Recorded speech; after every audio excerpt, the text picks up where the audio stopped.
தொழிற்பெயர் டாபிக் பார்க்க போகிறோம். தொழிற்பெயர் எதை காமிக்கும்? தொழில் அல்லது வினையை காமிக்கும். எதை காட்டாது? எண், இடம், காலம், பால் ஆகியவற்றை காட்டாது. எந்த இடத்துல வரும்?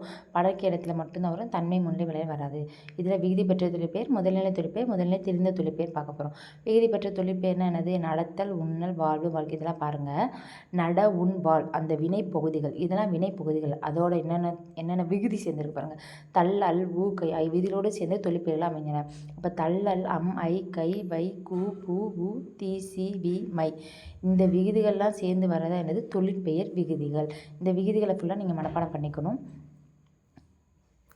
விகுதிகளை மனப்பாடம் பண்ணணும்னா இந்த விகுதி பெற்று வர தொழிற்பெயர்கள் விகுதி பெற்ற தொழிற்பெயர்கள். அடுத்து முதல்நிலை தொழிற்பெயர். வானில் இடி இடித்தது, சோறு கொதி வந்தது. அப்போ இடி, கொதி என்னும் சொற்கள் இடித்தல், கொதித்தல் என்னும் சொற்களின் பகுதிகள். இவ்வாறு ஏவல், ஒருமை, வினையாகமை, வினைச்சொல் இதெல்லாம் நம்மளுக்கு தேவையில்லை. அந்த முதல்நிலை எவ்வகை மாற்றம் பெறாமல் தொழிற்பெயராக அமைவது முதல்நிலை தொழிற்பெயராகும். அதாவது வினை பகுதியே தொழிற்பெயராதல் முதல்நிலை தொழிற்பெயர். எந்த வகை மாற்றமும் இல்லாமல் இந்த வினைப்பகுதியே தொழிற்பெயர். இதான் முதல்நிலை தொழிற்பெயர். எடுத்துக்கிட்டாங்க. செல்லமாக ஒரு அடித்தன். அறிஞர் தம் பேச்சால் புகழ் பெற்றார். அடிக்கோடிட்ட சொற்கள் விகுதி பெறாமல் பொருளை உணர்த்தது. அப்போ அடி, புகழ் இதெல்லாம் என்னது? தொழிற்பெயர்கள். அங்கே ஏதாவது விகுதி வந்திருக்கா? புகழ்தல் அப்படின்னு தள்ளு வந்திருக்கா? இல்லை. அடித்த அப்படி தள்ளு வந்திருக்கா? இல்லை. ஆனால் அது என்ன பண்ணுது? அந்த பொருளை உணர்த்துது. அப்படி இது பெயர் என்ன பெயர்? விகுதி முதல்நிலை தொழிற்பெயர்.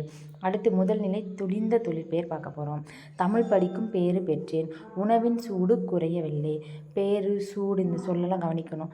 இதெல்லாம் என்ன பண்ணுது? பெரு, சூடு முதலின் நீண்டு தான் பேரு, சூடு என திரிந்து தொழிற்பெயராக மாறியுள்ளன. இவ்வாறு முதல்நிலை திரிந்து வருவதால் உருவாகும் தொழிற்பெயர் முதல்நிலை திரிந்த தொழிற்பெயர் எனப்படும். எடுத்துக்காட்டு: விடுக்கு, வீடு. மின்னும், மீன். கொல், கோல். உடன்படு, உடன்பாடு. அப்போ தொழிற்பெயர்னா என்ன? டெஃபினேஷன் என்ன பார்த்தோம்? செயல் அல்லது வினையை குறிக்கும். படர்க்கிடத்தில் மட்டுமே வரும். எண், இடம், காலம், பால் காட்டாது. முதல்நிலை தொழிற்பெயர் முதல்நிலை தெரிந்த தொழிற்பெயர். அந்த வினைப்பகுதியே தொழிற்பெயராதல் முதல்நிலை தொழிற்பெயர். எடுத்துக்காட்டு: அடி, புகழ், நட, இடி, கொதி வந்தது. இதெல்லாம் என்னது? முதல்நிலை தொழிற்பெயர். வானில் இடி இடித்தது, சோறு கொதி வந்தது. முதல்நிலை தெரிந்த தொழிற்பெயர்னா அந்த முதல் பகுதி திரிந்து வருவதால் உருவாகும் தொழிற்பெயர் முதல்நிலை தெரிந்த தொழிற்பெயர். பேரு, சூடு இதெல்லாம் என்ன தொழிற்பெயர்? முதல்நிலை தெரிந்த தொழிற்பெயர்.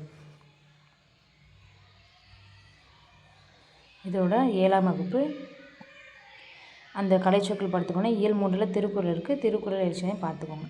அவ்வளோதான். தேங்க்யூ. இயல் 3 முடிஞ்சு.